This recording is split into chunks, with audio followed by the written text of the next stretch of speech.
Greetings also. This is my Pluto moon I'm doing right after the dream wave. And for Pluto moon, I like to go over what Pluto is. Well, I call it the Hades moon transit, or the dark wave, because this is every month when the moon passes Pluto in a variance of three aspects: the conjunction, the square, and the opposition to the moon, or to Pluto. This transit triggers a process which uncovers the authenticity of whatever is occurring in the relationship between two or more people in the everyday. And so Hades moon tends to be a very heavy emotional moment in time. And there's a need for gentle expression and release if possible.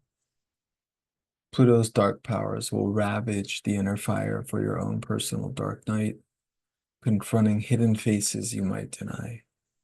Remember, we all confuse the people around us with our projections, our past confrontations. And so the attempt is to try to meet others. I don't want to say try. The attempt is to meet others for the immediacy of their presence and communicate your needs and ask them their needs in return.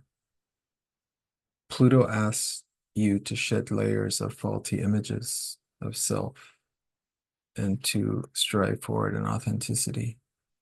In other words or worlds, it is time to communicate how you're feeling and what your authentic needs are, and thus putting light on what's important to you. So we're reflecting on the recent months of Pluto and Aquarius. Look at what house Pluto's visiting. There you will be remaking yourself again and again for the next 25 years. If your ascendant is in one of the fixed signs, you will be especially empowered and strengthened and intensified by Pluto's transits, as it will be squaring or conjuncting or opposing your ascendant on these days as well.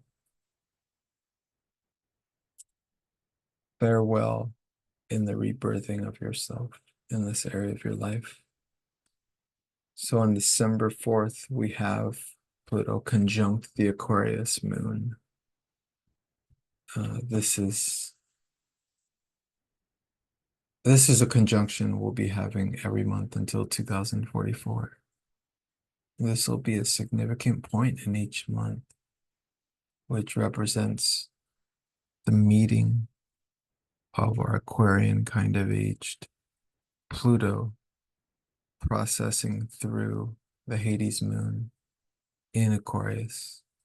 So this will be the authenticity of Aquarius, the sign itself, and the particular gate.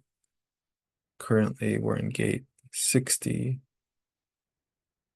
and we will soon be in gate 41 by January 30th. And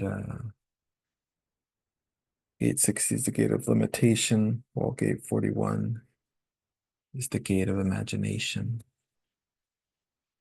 Now, on December 10th, Pluto will square the Taurus moon.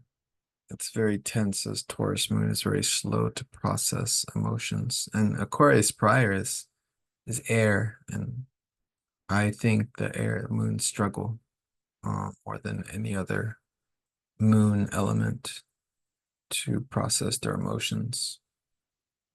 And so that'd be Aquarius, Gemini, and Libra moons.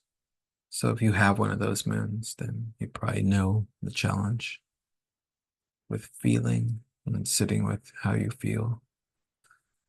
Not too easy for the fire moons either. So December 10th, Taurus moon. Taurus process is slow, but it does process. So Pluto squared the Taurus moon on the 10th, just after the full moon on, well, it'll be the 15th, and then just past it on the 17th, Pluto will oppose the Leo moon. So oppositions come up as people that can get in your face, or you getting in other people's faces. And one or the other could personify the role of the Leo moon or the Pluto Aquarius. And the dynamic can be played out. So just know that the planets can kind of embody us and we can kind of take on the roles of either side of an opposition or a square. A conjunction is more like losing or dissolving your identity, and merging it with some other energies, or like a possession almost. On the 24th, Pluto will square the Scorpio moon. Now, the Scorpio moon is very difficult for the opposite sexes. So something to keep in mind during that time. On the 30th, just about the new moon. No, new moon is going to be the 31st in Capricorn.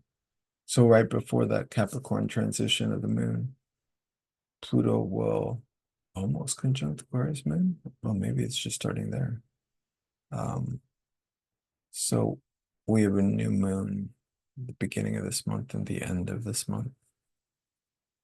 And so remember again, Pluto's about authenticity. Once it begins its process, it cannot be stopped.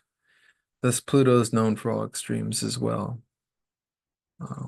as elemental temperature extremes. And